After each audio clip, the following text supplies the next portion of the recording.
Coconut oil is one of the worst things you can eat, Michelle said. There are many claims being made about coconut oil being wonderful for lots of different things, but we really don't have any evidence of long-term health benefits, said Drive. Walter C. Willett, professor of epidemiology and nutrition at the Harvard T.H. Chan School of Public Health, where Michelle's is also an adjunct professor. Coconut oil is somewhere in the middle of the spectrum in terms of types of fats. It's probably better than partially hydrogenated oils, which are high in trans fats, but not as good as the more unsaturated plant oils that have proven health benefits, like olive and canola oil. Willett previously told CNN health organizations tend to discourage the use of coconut oil, which is more than 80% saturated fat. The American Heart Association says it's better on your skin than in your food, and it recommends that no more than 5% or 6% of your daily calories come from saturated fats, about 13 grams per day. The association also advocates replacing coconut oil with healthy fats such as polyunsaturated fats and monounsaturated fats, like those found in canola and olive oils, avocados and fatty fish.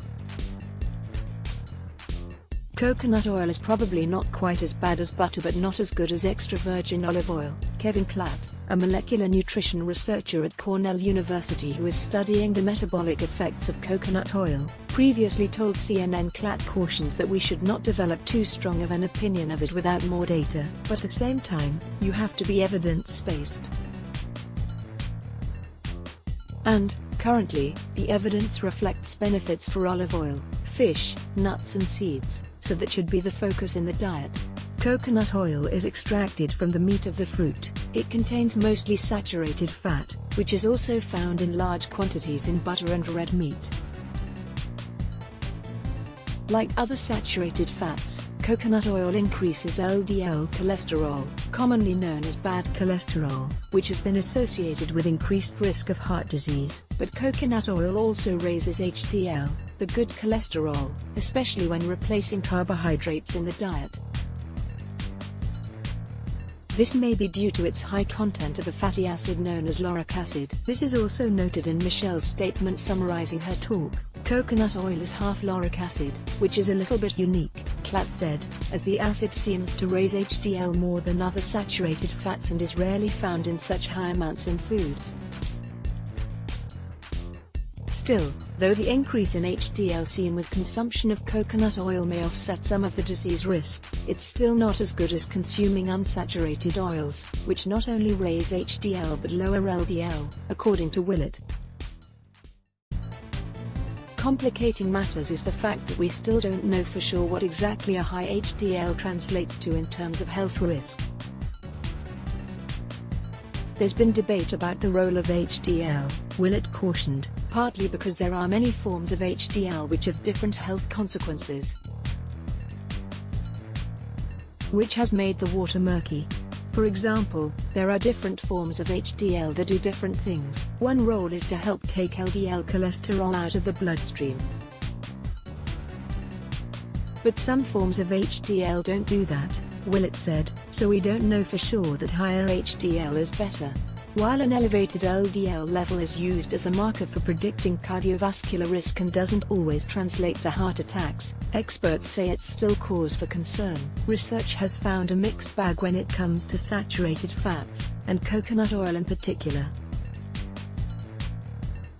A 2015 Cochrane review found that cutting back on saturated fats also lowered the risk of cardiovascular disease by 17%, but it didn't change the risk of dying, and there was no benefit to replacing these fats with protein or starchy foods. Other research specifically on coconut oil has explored its effects on metabolism, appetite and cognitive function, but you can't infer from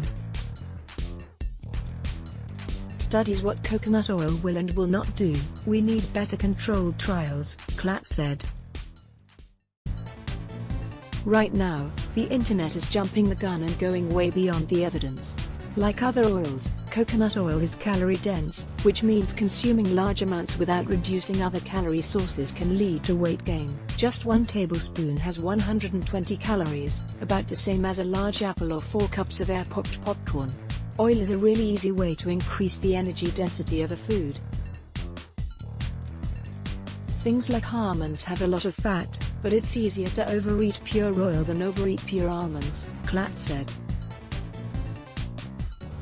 In small amounts, however, coconut oil can have a place in one's diet, but for day-to-day use, experts recommend vegetable oils such as olive, canola or soybean oil, along with nuts and seeds, as a primary source of fats in the diet.